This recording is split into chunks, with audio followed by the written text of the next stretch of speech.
Dear students, myself Naveed Ahmed, I'm your biology teacher for grade 12 and you know that previous lecture में हमने DNA के मुतालिक पढ़ा था और DNA में वाटसन एंड क्रिक मॉडल अभी हमने डिस्कस करना है। स्टूडेंट्स, पहले जो आपने एक्स-रे डिफ्रैक्शन मॉडल में डिस्कस किया जो कि रोजालिन फ्रैंकलिन ने प्रपोज किया, बिल्कुल उसी की अंडरस्टैंडिंग लेते हुए अभी जेम्स डी वाटसन और फ्रांसिस क्रिक जो है इन्होंने प्रॉपर तरीके से डीएनए का मॉडल प्रिपेयर किया और उसे एक्सपोज किया and we know now that कि इट इज़ वेरी करेक्ट। बिल्कुल अब तक का जो डीएनए का स्ट्रक्चर एक्सप्लेन हुआ है वो बेस्ट वे में इन्होंने ही एक्सप्लेन किया है और वो अभी तक चल रहा है। तो इन तमाम को स्टडी करने के लिए, समझने के लिए चलते हैं लाइट बोर्ड की तरफ। जी students, now we are going to study double helical structure of DNA. यानी कि डीएनए जो होता है वो दो स्ट्रैंड्स पर मुश्तमिल होता है और एक डबल हेलिकल स्ट्रक्चर जो है वो बना रहा होता है। तो हमारा जो टॉपिक है वो हम ऐसे भी लिख सकते हैं, डबल हेलिकल स्ट्रक्चर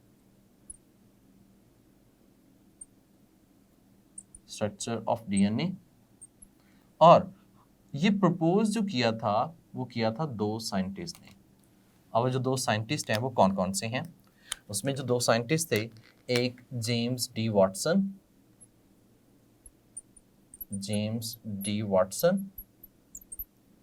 और दूसरा है फ्रांसिस क्रिक। ये दो साइंटिस्ट जो हैं वो इन्होंने वर्किंग की है। देखिए स्टूडेंट्स, अब जेम्स डी वाटसन एक, फ्रांसिस क्रिक, इन्होंने 1953 के अंदर वर्किंग की। बेसिकली इससे पहले जो एक्स-रे डिफ्रैक्शन मॉडल था that was performed by proposed by Rosalind Franklin, ये रोजालिन फ्रैंकलिन ने प्रपोज किया था। इन्होंने उस मॉडल से थोड़ी सी समझ ली कि ये किस तरह से डीएनए है और इन्होंने यूनिवर्सिटी ऑफ कैम्ब्रिज के अंदर वर्किंग की।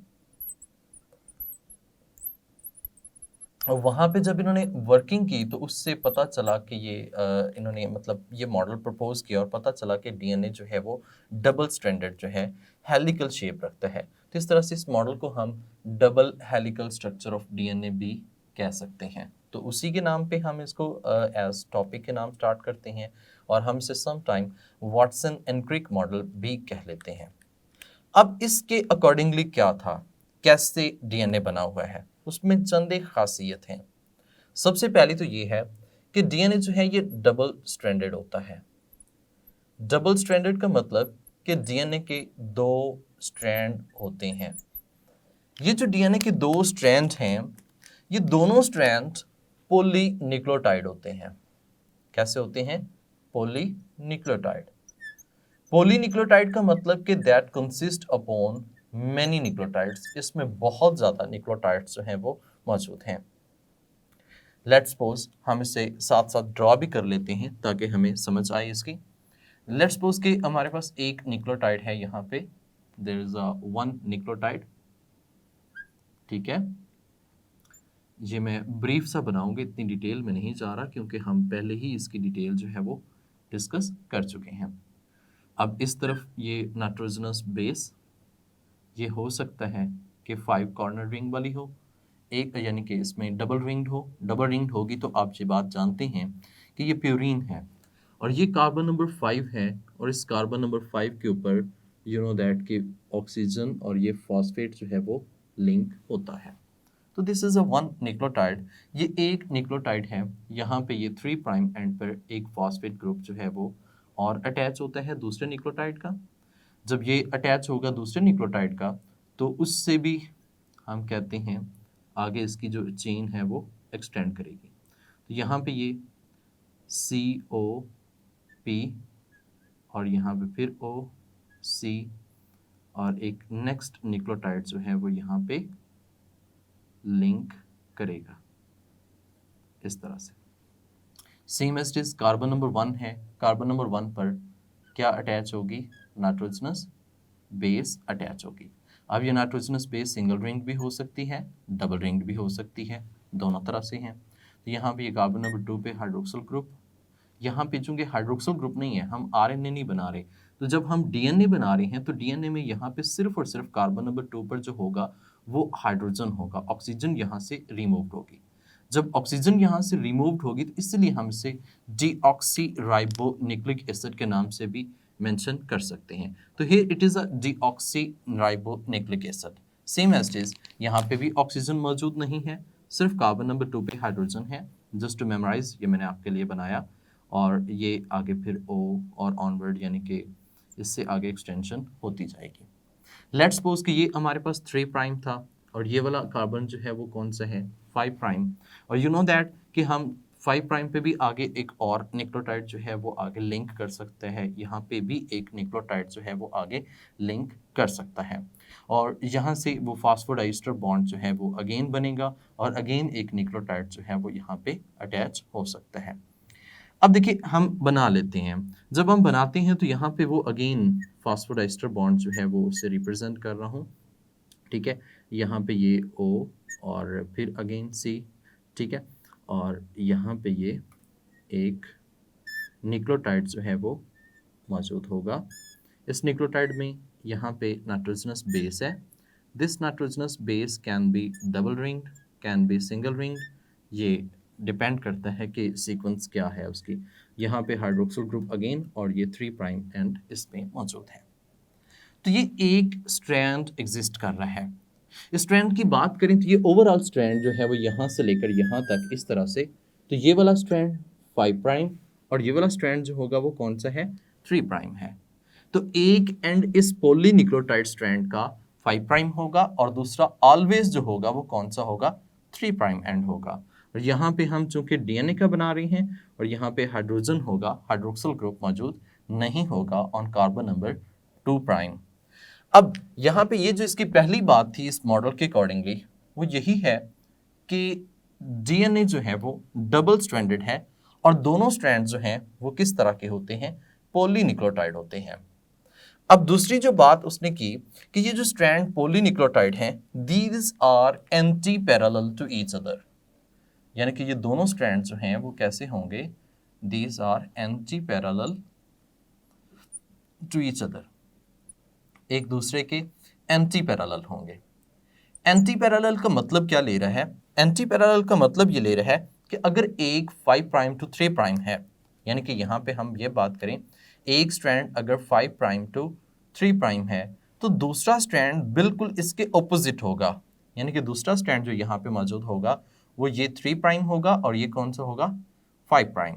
तो ये दोनों स्ट्रैंड्स एक दूसरे के क्या हैं, एंटी पैरेलल होंगे। तो ये इसकी दूसरी बात है। तो यहाँ पे हम ड्रॉ कर लेते हैं, जैसे कि हमने ये एक स्ट्रैंड की बात की है, अब एक और स्ट्रैंड यहाँ पे ड्रॉ करते हैं। अब जो दूसरा स्ट्रैंड होगा वो बिल्कुल इसके ऑपोजिट होगा, एंटी पैरेलल होगा। जैसे कि हमने यहाँ पे ये बात की है कि ये 5 प्राइम टू 3 प्राइम है, तो दूसरा हमें ये बात समझ जानी चाहिए कि दूसरा स्ट्रैंड इसके ऑपोजिट होगा, और वो जो ऑपोजिट होगा वो ऐसे होगा कि यहाँ पे ये 3 प्राइम एंड होगा और इस वाला जो स्ट्रैंड होगा वो एंड होगा वो कौन सा होगा, 5 प्राइम एंड होगा। हम डायग्रामेटिकली ड्रॉ करते हैं। लेट्स सपोज कि ये एक नाइट्रोजनस, ये हमारे पास पेंटोज शुगर है, ठीक है। अब पेंटोज शुगर तो आप जानते हैं कि इसका एक कार्बन नंबर 5 प्राइम है, ठीक है। जब ये कार्बन नंबर 5 प्राइम है तो ये नीचे की तरफ है, यहाँ पे जो है ये कार्बन नंबर 4 और ये कार्बन नंबर कौन सा होगा, 3 प्राइम, हाइड्रोक्सिल ग्रुप, ये कार्बन नंबर 3 प्राइम, यहाँ पे वो हाइड्रोजन, यहाँ पे भी हाइड्रोजन होगा, ये कार्बन नंबर 1 है और इस कार्बन नंबर 1 के ऊपर ऑलवेज अटैच होती है नाइट्रोजनस बेस। एक बात और याद रखिएगा, यहाँ पे उसने ये कहा है कि यहाँ पे अगर प्यूरीन है तो इसके बिल्कुल ऑपोजिट कौन सी होगी, पायरामिडीन्स होगी। तो ये भी एक बात, अगर नेक्स्ट जो उसने बात की है कि एंटी पैरेलल तो हैं, अगर एक साइड पर प्यूरीन है तो उसके बिल्कुल ऑपोजिट साइड पे कौन सी होगी, पायरामिडीन होगी, यानी कि against each other, against each other ये ऑपोजिट होंगी। ऑपोजिट यानी कि हम ऐसे कह सकते हैं कि एक साइड पर अगर एडिनिन है तो उसके बिल्कुल ऑपोजिट कौन सी होगी? थाइमीन। और अगर ग्वानिन है तो इसके बिल्कुल ऑपोजिट जो होगा वो क्या होगा? साइटिडीन। यानी कि अगर एक साइड पर क्या है? प्यूरीन है, तो उसके बिल्कुल ऑपोजिट साइड पे जो मौजूद हो सकती है वो क्या होगी? ऑलवेज पायरिमिडीन होगी। ऑलवेज क्या होगी? पायरिमिडीन होगी। ये बात हमने यहाँ पे भी जहन में रखनी है। जैसे कि हमेशा एडिनिन के अगेंस्ट क्या होगी? थाइमीन। ग्वानिन के अगेंस्ट क्या होगी? साइटिडीन। और थाइमीन के अगेंस्ट एडिनिन। इस तरह से साइटोडिन के अगेंस्ट क्या होगी? ग्वानिसिन होगी। कभी भी ऐसे पॉसिबल नहीं है एडिनिन ग्वानिसिन के साथ मैच करे या थाइमीन साइटोडिन के साथ, या ये ऑपोजिटली मैच करें। कभी भी ऐसा मुमकिन नहीं है। तो यहाँ पे लेट्स सपोज कि ये डबल रिंग्ड है। जब ये डबल रिंग्ड है या तो ये एडेनिन हो सकती है या फिर ये ग्वानिन हो सकती है। लेट्स सपोज कि मैं ये कह लेता हूं कि ये एडेनिन है, तो इसके अगेंस्ट ऑलवेज, ये अगर प्यूरीन है तो इसके अगेंस्ट ऑलवेज क्या आएगी? पायरिमिडीन आएगी। तो ये एडेनिन है तो इसके अगेंस्ट हमेशा क्या होगी? थाइमीन होगी। तो यहाँ पे हम ये बात करते हैं कि ये एक सिंगल स्ट्रैंडेड यहाँ पे ये स्ट्रक्चर मौजूद होगा। सिंगल स्ट्रैंडेड में स्ट्रक्चर जो है वो एक सिंगल रिंग्ड मौजूद होंगी, और वो क्या चीज़ है? That is thymine. ये थाइमीन है, और इनका आपस में जो लिंकेज होगी वो हाइड्रोजन बॉन्डिंग है। और ये हाइड्रोजन बॉन्डिंग जो है, ये डबल हाइड्रोजन बॉन्डिंग जो है वो एग्जिस्ट करती है एडेनिन और थाइमीन के अगेंस्ट। यानी कि दो हाइड्रोजन बॉन्ड एग्जिस्ट करेंगे। तो ये एक न्यूक्लियोटाइड अब इस 5 प्राइम के साथ अगेन एक अटैच होगा। अब जो इसके साथ अगेन अटैच हो रहा है वो क्या है? इसका फर्दर जो हम कहते हैं एक नेक्स्ट न्यूक्लियोटाइड जो है वो इसके साथ क्या करेगा? लिंक करेगा। अब जो नेक्स्ट न्यूक्लियोटाइड लिंक कर रहा है वो यहाँ पे हमारे पास है pentose sugar, carbon number 5 prime again. ये जो 5 प्राइम है यहाँ पे कार्बन नंबर 1 होगा, और कार्बन नंबर 1 के ऊपर एक नाइट्रोजनस बेस लिंक करेगी, और ये जो नाइट्रोजनस बेस लिंक करेगी that is always double ring. क्योंकि इस साइड पे सिंगल रिंग है तो इस साइड पे क्या होगी? डबल रिंग होगी। यानी कि एक साइड पे प्यूरीन है तो दूसरे साइड पे क्या होगी? पायरामिडीन होगी। लेट्स सपोज कि हम यहाँ पे ये बात करते हैं कि ये जो डबल रिंग है दैट इज गोनोसिन, तो इसके ऑपोजिट हमेशा क्या होगी? साइटिडीन होगी। और इनके दरमियान में भी हाइड्रोजन बॉन्ड होंगे, लेकिन इसके दरमियान में जो हाइड्रोजन बॉन्ड हैं वो 3 हाइड्रोजन बॉन्ड जो हैं वो एग्जिस्ट कर रहे होते हैं। बिल्कुल 3 हाइड्रोजन बॉन्ड जो हैं वो इसमें एग्जिस्ट करेंगे। नेक्स्ट हम एक और न्यूक्लियोटाइड ड्रॉ करते हैं। अब ये न्यूक्लियोटाइड जो है वो यहाँ पे नेक्स्ट एक्सटेंड करेगा 5 प्राइम से आगे, ओ इसके आगे फिर पी, पी के बाद जो है ओ, अगेन कार्बन नंबर 3 प्राइम पर, कार्बन नंबर 3 प्राइम पर जो आएगा वो सेम ये कार्बन नंबर 5 प्राइम। जब ये कार्बन नंबर 5 प्राइम है तो इस पे भी हाइड्रोक्सिल ग्रुप और H यू नो दैट मौजूद होता है, तो ये 5 प्राइम एंड इस तरफ आ जाएगा। जो कार्बन नंबर 1 है यहाँ पे again nucleotide again nitrogenous base attach करेगी, और इस तरफ अगर प्यूरीन है तो इस तरफ क्या होगी? पायरामिडीन होगी। एक दूसरे के एंटी पैरेलल होंगे। लेट्स सपोज यहाँ पे हम ये कहते हैं कि अगर ये जो है एडेनिन है तो इट विल ऑलवेज थाइमिडीन, ये क्या होगी? थाइमिडीन है। और इनके दरमियान अगेन कितने हाइड्रोजन बॉन्ड होंगे?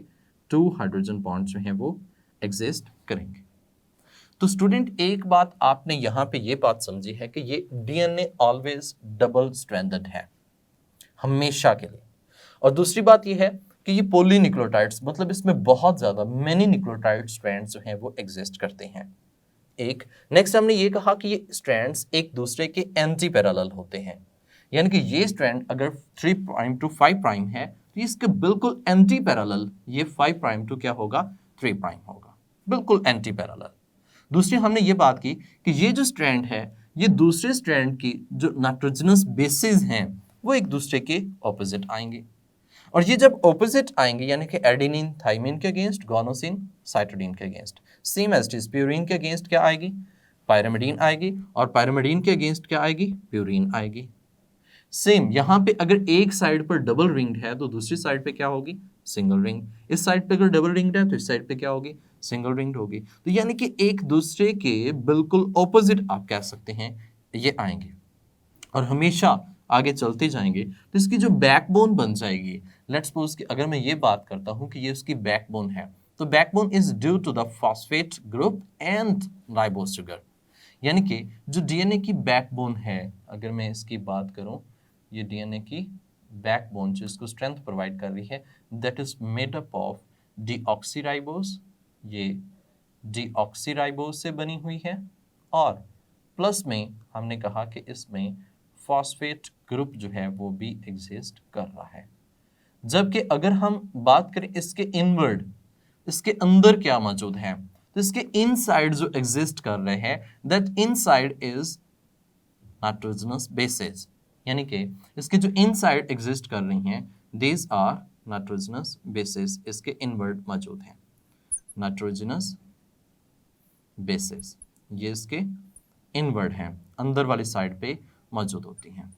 ठीक है, अब स्टूडेंट, अब जो इनवर्ड आपस में दोनों स्ट्रैंड्स एक दूसरे के साथ लिंक हैं, these both strands are linked to each other through hydrogen bond। तो ये जो बॉन्डिंग है, ये बॉन्डिंग कैसी है, हाइड्रोजन बॉन्ड है। तो ये हाइड्रोजन बॉन्डिंग के थ्रू दोनों स्ट्रैंड्स एक दूसरे के साथ क्या होते हैं, लिंक होते हैं। तो अब अगर ये बात की जाए कि ये जो हमारे पास नाइट्रोजनस बेस मौजूद है इस तरह से, और ये नाइट्रोजनस बेस मौजूद है, ये दोनों नाइट्रोजनस बेसिस के दरमियान में जो इंटरेक्शन है, that is known as hydrophobic interaction. यानी कि ये जो इंटरेक्शन इनके दरमियान में मौजूद होती है, that is known as hydrophobic interaction. ठीक है, ये जो हाइपरफोबिक इंटरेक्शन है, ये इनको एक दूसरे से प्रोपेल करके रख रही है। ये जो है वो इसके साथ अट्रैक्ट नहीं होते, ये अट्रैक्शन यानी कि एक दूसरे से प्रोपेलिंग जो है, ये हाइपरफोबिक इंटरेक्शन की वजह से है। And the distance between one nucleotide base pairs to other nucleotide base pair is 0.34 nanometre. यानी कि इसका जो डिस्टेंस होगा वो 0.34 नैनोमीटर है।